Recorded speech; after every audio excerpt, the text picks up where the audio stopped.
Olá! Seja bem-vindo à nossa devocional de número 65. Hoje leremos Romanos 16, do verso 3 ao verso 16. Vamos à leitura. Saudai a Priscila e a Áquila, meus cooperadores em Cristo Jesus, os quais pela minha vida expuseram as suas cabeças, o que não só eu lhes agradeço, mas também todas as igrejas dos gentios. Saudai também a igreja que está em sua casa. Saudai a Epênito, meu amado, que és as primícias da Acácia em Cristo. Saudai a Maria, que trabalhou muito por nós. Saudai a Andrônico e a Júnias, meus parentes e meus companheiros na prisão, os quais se distinguiram entre os apóstolos e que foram antes de mim em Cristo. Saudai a Amplias, meu amado no Senhor. Saudai Urbano, nosso cooperador em Cristo. E a Estaques, meu amado. Saudai a Ápilis, aprovado em Cristo. Saudai aos da família de Aristóbulos.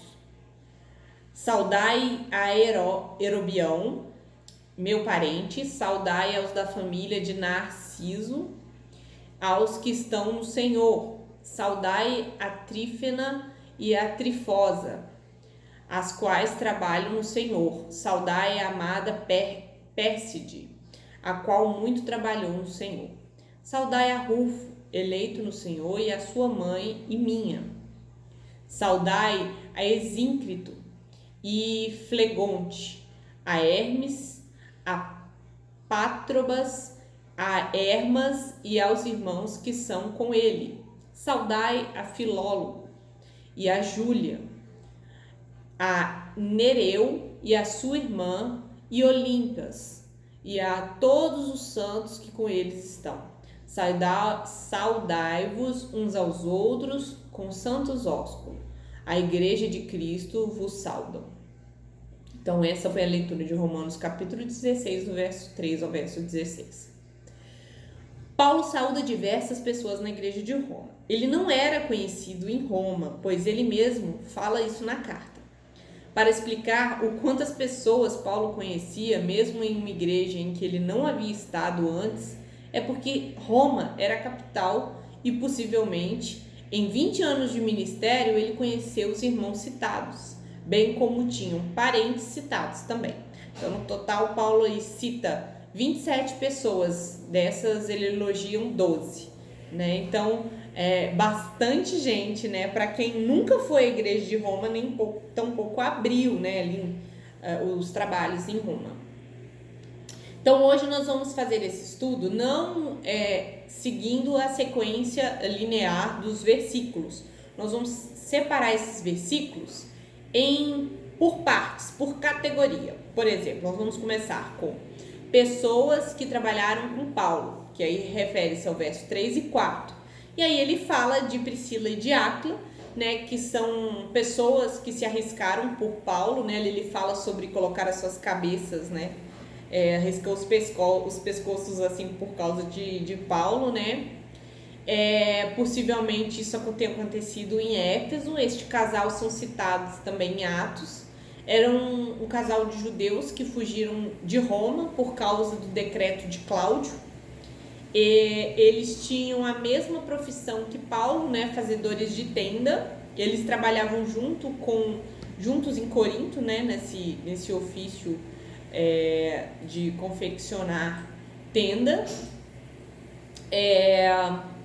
Então ele agradece a este casal, né, não só pela vida dele mesmo, mas por todos aqueles que foram abençoados pelo fato de não ter morrido, né, nas vezes em que Áquila e Priscila o auxiliou, né. Aí essa altura em que a carta está sendo escrita, Cláudio já não é mais o imperador, né, e aí eles podem retornar, no caso Priscila e Áquila, para Roma, né, e abrir a sua casa para uma igreja, né. Então ele cumprimenta esse casal, né, que trabalhou com ele. E também Paulo cumprimenta alguns parentes, né? No verso 7, no verso 11, ele cumprimenta Andrônico e a Júnias e Herodião. Os dois primeiros converteram antes de Paulo e ficaram presos juntos de Paulo, né? Não sabemos em quais das prisões isso aconteceu, mas Paulo diz que eles eram notáveis entre os apóstolos. Então, Andrônico e Júnias, existe uma discussão se Júnias era uma mulher, né, ou era o diminutivo de Juniano. Então, não se sabe muito sobre o sexo de Júnias, né? Outra discussão é com relação ao uso do termo apostólico, né? Apóstolos, pois Paulo também chama Timóteo de apóstolo, mas no sentido de obreiro. E a posição mais coerente é que seriam 2 homens obreiros e eram vistos em alta conta pelos apóstolos. Bom, e aí nós temos os versos 9, a parte B do verso 11 e 12. Que diz assim: Urbano, este era um nome comum para os mais pobres. Paulo não tinha claro em que sentido ele tem cooperado, né? Ele só cita essa cooperação. No 11 ele cita a mãe de Rufo, que era como uma mãe, né, para ele. E este Rufo pode ter sido o filho de Irineu, que carregou a cruz, né, de Cristo lá em Marcos 15, 21. Então, a possibilidade desse Rufo ser o filho de Irineu, sim. No 12, Trifena e Trifosa e Pérside, pela semelhança dos 2 primeiros nomes, possivelmente sejam irmãos. Tanto ela como Pérside foram lembradas com carinho por Paulo. E aí também nós temos, né, esses últimos foram os amigos de Paulo, tem também saudação a uma família. Provavelmente, quando ele sauda Asíncrito, Flegonte, Hermes e Patrobas, a Hermas e aos irmãos que estão com ele sejam uma família, né? Isso no verso 14. E no verso 15 ele também sauda outra família, que é Filólogo e a Júlia e Nereu e sua irmã, e a Olimpas e a todos os santos que com eles estão. Talvez os 2 primeiros sejam um casal e os demais seus filhos. Também tem umas saudações especiais, né? Essas saudações especiais aqui nós vemos no verso 5 e no verso 10. No 5, nós já citamos como saudações especiais Prisciliácono, né? Já mencionou. Mas no 5 ele também sauda de maneira especial o Epêneto, meu amado, e as primícias da Acácia em Cristo, um dos primeiros a se converter com a pregação de Paulo, né? O Epêneto. Por isso que ele chama as primícias de Acácia, que é o local onde ele pregou e Epêneto foi convertido. E no 10, Apeles, aprovado em Cristo. Paulo o conhecia a ponto de saber que ele foi testado pelo Senhor e foi aprovado, ou seja, saiu vitorioso com um cristianismo verdadeiro. Então, houve algum momento em que Paulo presenciou, né, ou teve notícia, enfim, em que ele constatou que o irmão Apeles passou por uma provação e foi aprovado.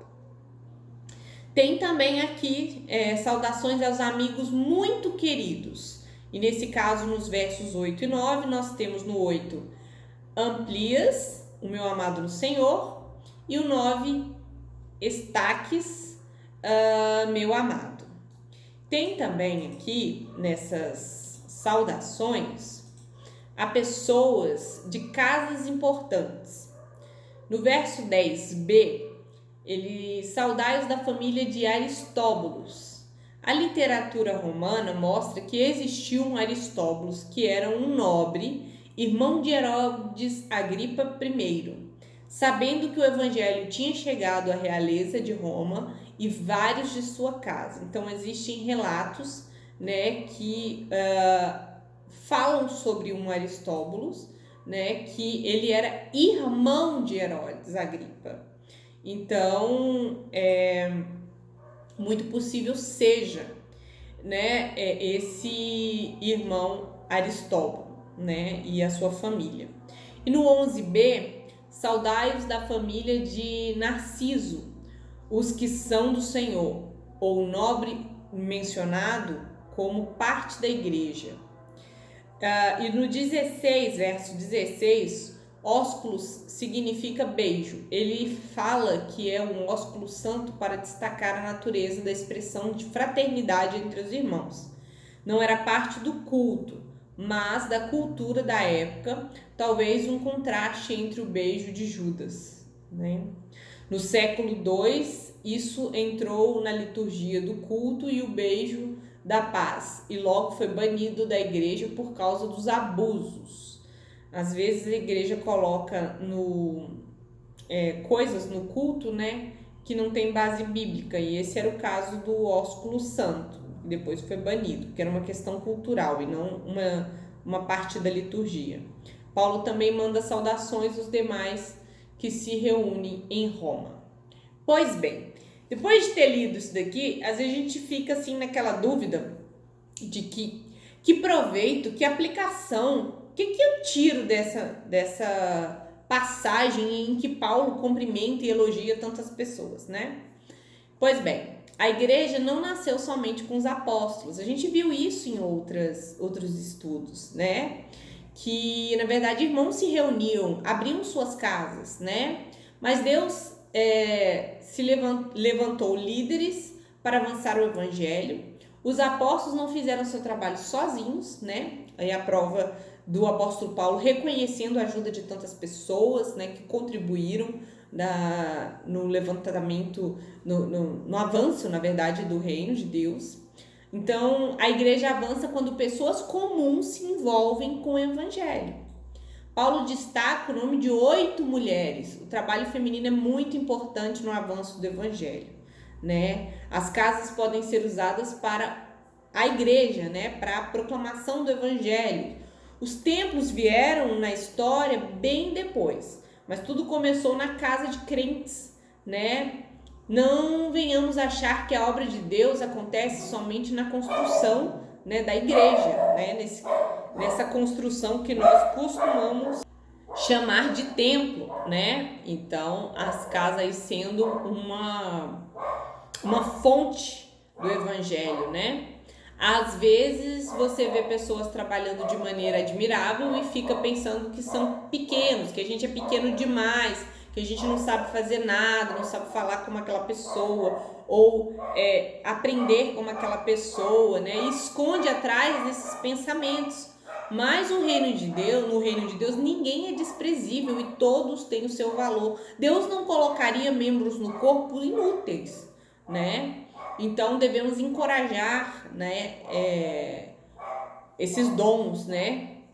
Então, e também às vezes tem aquelas pessoas que elas às vezes não é de fazer, mas ela anima tantos outros a fazer que esse é um dom que ela expressa, que é de encorajar. A igreja atual acha que a função do pastor é obter o crescimento da igreja, mas vemos nos irmãos citados como maioria crentes, comuns e engajados no crescimento da igreja. O que acontece quando a igreja responsabiliza o pastor, as cobranças são injustas, né? Alguns pastores entram em depressão e até chegam ao suicídio por causa dessas cobranças de crescimento da igreja, né? Como se nós, né, irmãos em Cristo, parte dessa igreja, não fôssemos responsáveis pelo seu crescimento também. O ministério de Paulo foi feito não só por ele, mas em conjunto com os irmãos que amavam, né, o mesmo Senhor. Isso que tornam eles únicos, unidos, né, é esse amor pelo mesmo Deus e que os leva a servir mutualmente para expansão do evangelho. Então, se você que trabalha para o reino de Deus e se sente afadigado ou desmotivado, pois não obtém o reconhecimento das pessoas, o seu trabalho não é vão, Deus está vendo o que você está fazendo, né? E como Paulo ali, talvez no dia a dia, não reconhecesse aqueles irmãos verbalmente, nessa carta aos Romanos, ele tirou para lembrar de todos eles que no decorrer dessa caminhada do Evangelho esteve junto com eles. Olha que riqueza, quanta coisa a gente aprende, né? Com isso, que a nossa casa pode ser um ponto de pregação, né? Que a gente não caminha sozinho, a gente caminha em unidade com os irmãos, né? Que mesmo os trabalhos mais admiráveis não são feitos sozinhos, né? Tem o apoio de diversas pessoas, como é bom ter amigos, né? Como é bom ter história com esses irmãos, é maravilhoso. Então nós devemos entender a importância dos irmãos na expansão do reino, a nossa importância como pessoas simples, né, no reino. Então, assim, esses versos lidos hoje nos mostra que um senso de comunhão, de comunidade, é quem realmente faz o crescimento do evangelho acontecer, e não somente a uma liderança, não somente a um pastor, né, a um responsável, mas todos nós somos partes disso, e Paulo reconheceu isso saudando todos esses irmãos, né, e as mulheres ali também participando ativamente, né, do crescimento do reino, né, inclusive quando ele fala de Priscila e de Áquila, ele fala primeiro o nome de Priscila, e provavelmente alguns estudiosos dizem que talvez ela tenha uma personalidade mais expressiva do que o próprio Áquila, e como eles atuavam, né, nos negócios de venda de tenda, né, de elaboração de tenda e venda, talvez a Priscila fosse uma pessoa muito boa nessa atividade, né? E por isso seja até lembrado primeiro antes de Áquila. Mas foram um casal, né, que ajudou Paulo de maneira significativa. Então a gente percebe que pode servir a Deus nos nossos negócios, no nosso recurso, o que Deus tem nos abençoado, tem feito. Sempre há um lugar para servir a Deus nas nossas vidas, porque na verdade esse é o nosso propósito. Amém? Vamos orar? Senhor, nós te agradecemos porque lemos saudações de Paulo a irmãos, a familiares, a pessoas queridas, a famílias, Senhor, a pessoas importantes. Pai, a pessoas muito simples. Deus, nós te agradecemos porque o teu reino é feito de muitas pessoas. E nós, como parte deste reino, ó Deus, precisamos reconhecer, ó Deus, que nada é feito sozinho. E graças a Deus pelos irmãos que temos, que nos ajuda nessa caminhada, Deus, avante para o alvo que é o Senhor. No nome de Jesus. Amém.